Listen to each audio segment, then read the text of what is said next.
Hello guys, आज हम शुरू करने वाले हैं class 9 civics chapter 1 what is democracy and why democracy. तो इस चैप्टर में हम जानेंगे कि बेसिक डेफिनेशन ऑफ डेमोक्रेसी की डेमोक्रेसी आखिर होती क्या है, और हम इस डेफिनेशन को थोड़ा एक्सटेंड करेंगे कि हम जानते हैं कि मेजॉरिटी वाले लोग गवर्नमेंट को चूज़ करते हैं।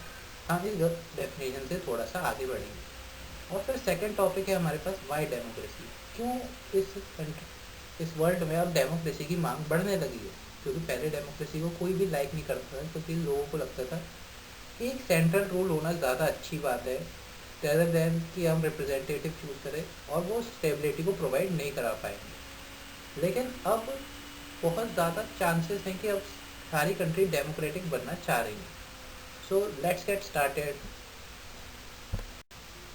आज हम देखेंगे कि क्या डेमोक्रेसी होती है। आज हम डेमोक्रेसी की जो डेफिनेशन है जो अब्राहम लिंकन ने हमें प्रोवाइड की थी या जो हम समझते हैं, आज हम उसको थोड़ा सा वाइडन करेंगे और उसके अंदर और क्या क्या क्या चीज़ें आती हैं वो देखेंगे। सो स्टार्ट करते हैं हमारा पहला टॉपिक, व्हाट इज़ डेमोक्रेसी। सो अब हम समझते हैं कि डेमोक्रेसी होती क्या है, और हम अपनी इस डेफिनेशन को थोड़ा सा वाइडन करते हैं कि डेमोक्रेसी वो गवर्नमेंट होती है जो लोगों के द्वारा चुनी जाती है, या फिर आपने जो सुना होगा वो होगा अब्राहम लिंकन की जो उन्होंने डिफाइन किया था, जैसे कि democracy is the government which is by the people, लोगों के द्वारा चुनी जाती है, ऑफ द पीपल, लोगों की आवाज़ होती है, कॉमन पीपल ही वहाँ पे बैठ रहे होते हैं, एंड फॉर द पीपल, मतलब लोगों के बेनिफिट्स के लिए वो होती है। लेकिन क्या आप ये सोच रहे हैं कि डेमोक्रेसी जो है इन कोर्ट्स या फिर कुछ मेजॉरिटी जैसे चीज़ों पे ही डिपेंड करती है, या फिर इसको और भी रीजनेबल बनाया जा सकता है? और इसीलिए अब हम अपने नेक्स्ट टॉपिक पे जाएंगे जो कि होगा फीचर ऑफ डेमोक्रेसी। तो कोई भी कंट्री ऐसे ही अपने आप को डेमोक्रेटिक नहीं बोलती, उसे कुछ सर्टेन क्राइटेरिया हैं जो उसे फॉलो करने पड़ते हैं। जैसा कि पहला क्राइटेरिया है, जो लॉ है वो must be form by government chosen by people, जो सरकार लोगों ने चुनी है उन्हीं के द्वारा सारे डिसीजन होने चाहिए, सारे लॉ उन्हीं के द्वारा बनाए गए होने चाहिए। सेकेंड है हमारे पास, जो इलेक्शन है वो हमेशा रेगुलर इंटरवल पे होने चाहिए। जैसे इंडिया की बात करें तो 5 साल में हर बार इलेक्शंस होते हैं, एंड उसमें प्रॉपर रूम होना चाहिए पब्लिक ओपिनियन का, पब्लिक को एक पूरी आज़ादी होनी चाहिए वो किसे चूज़ करना चाहते हैं। फिर तीसरा जो हमारे पास इम्पोर्टेंट है, all citizen of country have voting right, सारे सिटीजन जो कंट्री के हैं उन्हें वोटिंग राइट होना चाहिए, और सभी के वोट की वैल्यू एक ही होनी चाहिए। ऐसा नहीं है कि किसी सिटीजन की वैल्यू 2 गिनी जाएगी और किसी सिटीजन की 1। और ऐसे फोर्थ और लास्ट टॉपिक है कि जो गवर्नमेंट हमने फॉर्म की है वो अपने जो एक्शंस हैं वो सर्टेन लिमिट ऑफ लॉ के द्वारा ही ले, लॉ से ऊपर न चली जाए वो government. So let's get started with our first law and उसे थोड़ा और डिटेल में समझने की कोशिश करते हैं। सो हमारे नेक्स्ट टॉपिक का नाम है who is making the law, कि एक्चुअल में कौन हमारे लिए लॉ बना रहा है, या फिर कौन है जो सुपरवाइज कर रहा है लॉ को, या क्या हमने उसे चुना है कि नहीं चुना है, या वो अपनी मर्जी से बैठ गया है। So let's get started. So हमारे पास जो इस चीज़ के लिए हम एक स्टोरी पढ़ते हैं जो एनसीईआरटी में दे रखी है, वो है द अक्टूबर ऑफ पाकिस्तान। तो अब देखते हैं अक्टूबर में क्या हुआ था पाकिस्तान में। इन अक्टूबर 1999 द जनरल मिलिट्री जनरल जो परवेज़ मुशर्रफ थे, उन्होंने एक मिलिट्री कैंपेन लीड किया था कंट्री में, और वहाँ पे जो डेमोक्रेटिकली इलेक्टेड गवर्नमेंट थी उसे ही ओवरथ्रो कर दिया था, और उसके बाद उन्होंने अपने आप को as a chief executive appoint कर दिया था कंट्री का बिना किसी से पूछे। और बाद में जाके उन्होंने इस टाइटल को एक प्रेसिडेंट के टाइटल से बदल दिया था, और इसे करने के लिए उन्होंने एक रेफरेंडम हेल्ड करवाया था जिसमें लोग अपनी मर्जी से वोट दे रहे थे। हालांकि मीडिया का कहना था कि इसमें कई सारे उन्होंने डर्टी ट्रिक्स का यूज़ किया है और रेफरेंडम पूरी तरह से डेमोक्रेटिक नहीं है, और इससे उन्होंने अपना जो रूलिंग पीरियड था वो भी एक्सटेंड कराया था। और कुछ ऐसी पॉलिसीज़ हमारे नेपोलियन ने भी अपनाई थी, जिसे आप देख सकते हैं फ्रेंच रेवोल्यूशन पार्ट 3 में। उसके बाद उन्होंने एक लीगल फ्रेमवर्क 2002 बनाया था, जिसमें उन्होंने इंश्योर किया था, प्रेसिडेंट के पास इतनी पावर दे दी थी कि अब वो डेमोक्रेटिकली इलेक्टेड जो गवर्नमेंट है उसे डिसॉल्व कर सकती है या उसके किसी भी लॉ को बदल सकती है। और फिर अपना कंट्रोल बनाने के लिए उन्होंने क्या किया उन्होंने जो गवर्नमेंट पब्लिक कैबिनेट बन रही थी, जो लोगों को सुपरवाइज कर रही थी, उसके ऊपर एक और गवर्नमेंट फॉर्म की, जो कि मिलिट्री जनरल ही इलेक्ट कर रहा था, यानी कि परवेज मुशर्रफ। और उनका कहना था, और ये गवर्नमेंट एकदम उन्हीं के जनरल से भरी हुई थी, और वो हमेशा परवेज मुशर्रफ के लिए जो अच्छा होता था उसी लॉ को अप्रूव करते थे।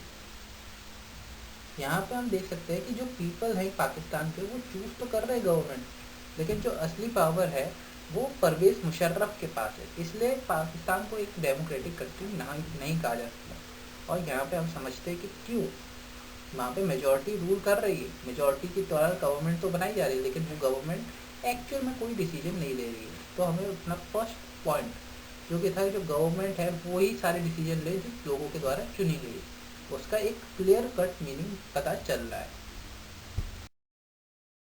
तो हमारा जो नेक्स्ट टॉपिक है वो है can I have more choices. इसका मतलब है कि अगर आप मेजॉरिटी से रूल भी कर रहे हो और आपके पास सिर्फ एक ही पर्सन है चूज़ करने के लिए, तो क्या आप इसे एक फ्री और फेयर इलेक्शन कहोगे? तो इसी के साथ हम समझते हैं कि क्या होता है एक फेयर इलेक्शन होना।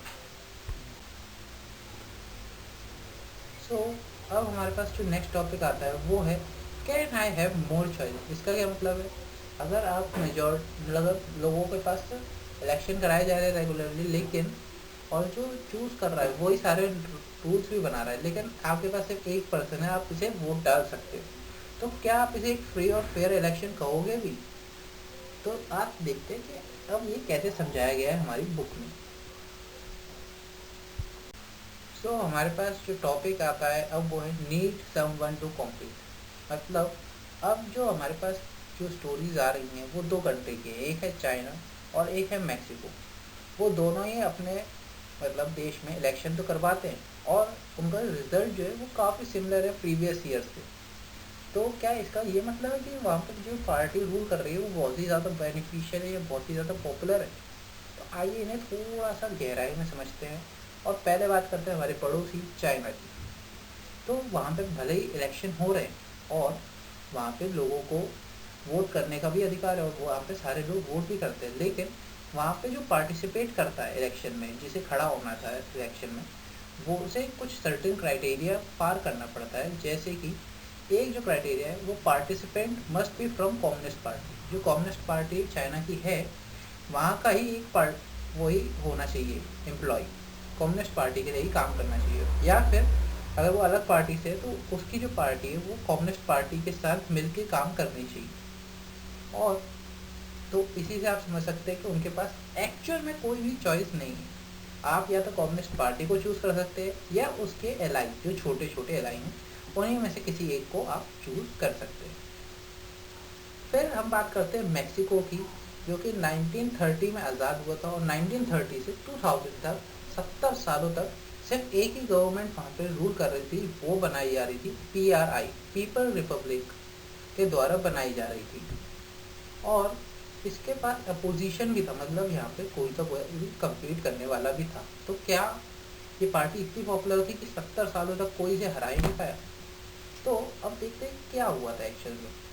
भले ही PRI सभी को मौका दे रही थी कम्पीट करने का, लेकिन वो अपनी विक्ट्री इलेक्शन से पहले ही तय कर लेती थी। जैसे कि वो फोर्स करती थी गवर्नमेंट सर्वेंट्स, जो उनके गवर्नमेंट एम्प्लॉयज़ थे, उन्हें वोट करने के लिए कि आप PRI को वोट करेंगे और इसीलिए आप गवर्नमेंट सर्वेंट हैं।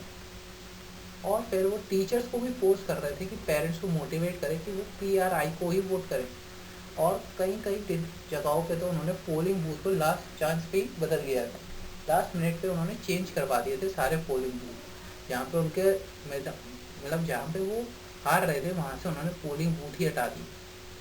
तो क्या आप इसे एक फ्री और फेयर इलेक्शन कहोगे? इन दोनों ही कहानियों से हमें ये समझ में आता है क्यों एक इलेक्शन फ्री और फेयर यहाँ पे हर एक कोई कम्पीट कर सके, और क्यों ये सब इतना इम्पोर्टेंट होता है। फिर हमारे पास जो नेक्स्ट टॉपिक आता है वो है one vote one value and one right. इसमें हम समझेंगे कि कैसे हर एक सिटीज़न के पास एक वोटिंग राइट होना चाहिए और उस वोट की इक्वल वैल्यू होनी चाहिए। यानी कि जो माइनॉरिटी में उसके वोट की भी वैल्यू उतनी ही होनी चाहिए जितनी मेजॉरिटी में बैठे हुए लोगों की होती है। सो देखते यहाँ पे हमारे पास कई सारी कंट्रीज़ के एग्जांपल दे रखे हैं, जैसे सऊदी अरेबिया, एस्टोनिया, फिजी। इन सभी के बारे में कुछ ना कुछ बातें बताई गई। जैसे कि सऊदी अरेबिया में वुमेन्स को वोटिंग राइट नहीं दिए जा रहे थे, और ऐसे में जो आधी आबादी, हम कह सकते हैं एक तरह से, उस कंट्री की वोट ही नहीं डाल रही थी। फिर हमारे पास जो नेक्स्ट एग्जांपल आता है वो है एस्टोनिया का। ये रशिया के पास ही एक कंट्री है, और वहाँ पे जो इंडिजीनियस एस्टोनियन होते थे, जो मतलब पैदा ही एस्टोनिया में हुए हैं, उनको उनके वोटिंग राइट्स को, मतलब उनके वोट को ज़्यादा वैल्यू दी जाती थी देन द माइनॉरिटी रशियंस। जो वहाँ पे माइनॉरिटी रशियंस थे, रशियंस की माइनॉरिटी थी, वहाँ के उनके वोट को ज़्यादा वैल्यू नहीं दी जा रही थी।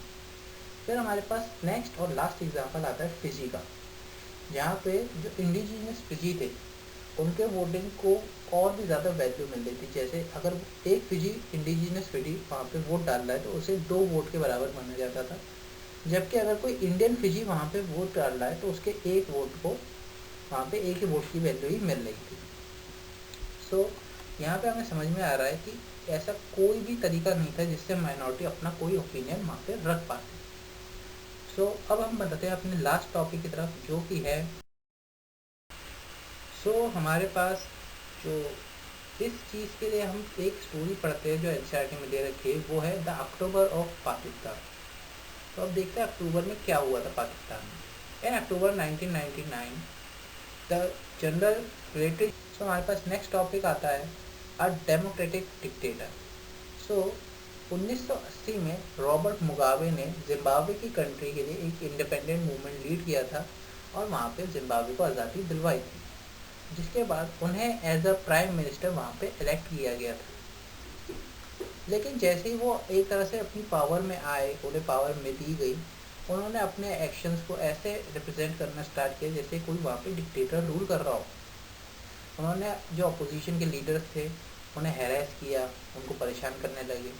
जो मीडिया थी वहाँ पे उन्होंने बहुत कंट्रोल किया, और वो सिर्फ गवर्नमेंट के अच्छे अच्छे कामों को ही दिखा रही थी, और जो जुडिशरी थी उसे भी कंट्रोल किया जा रहा था, तो जिससे कि जो जुडिशरी है वो लेजिस्लेचर की पावर को कोई कंट्रोल ना रख पाए। और इसी से हमें पता चलता है कि सम टाइम डेमोक्रेटिक जो गवर्नमेंट है वो भी कभी ना कभी अपने आप को एक डिक्टेटरशिप की तरफ प्रमोट कर सकती है, अगर उस पर कोई भी सेट ऑफ बाउंड्रीज नहीं लगाए जाए। और इसीलिए लॉ बनाए जाते हैं कि गवर्नमेंट को एक तरह से लिमिट किया जाए, उसकी पावर पे थोड़ी सी हम पाबंदी लगाएं, और जिससे वो डिक्टेटरशिप ना बन जाए। That's for it. Thanks for watching. Please support, subscribe and comment down below, because it is also a democracy. यहाँ पे भी मैं चाहता हूँ कि आप कमेंट करें और बताएं कि आपको क्या पार्ट अच्छा लगा, क्या बात बुरी लगी, जिससे मैं अपनी वीडियो में और ज़्यादा सुधार कर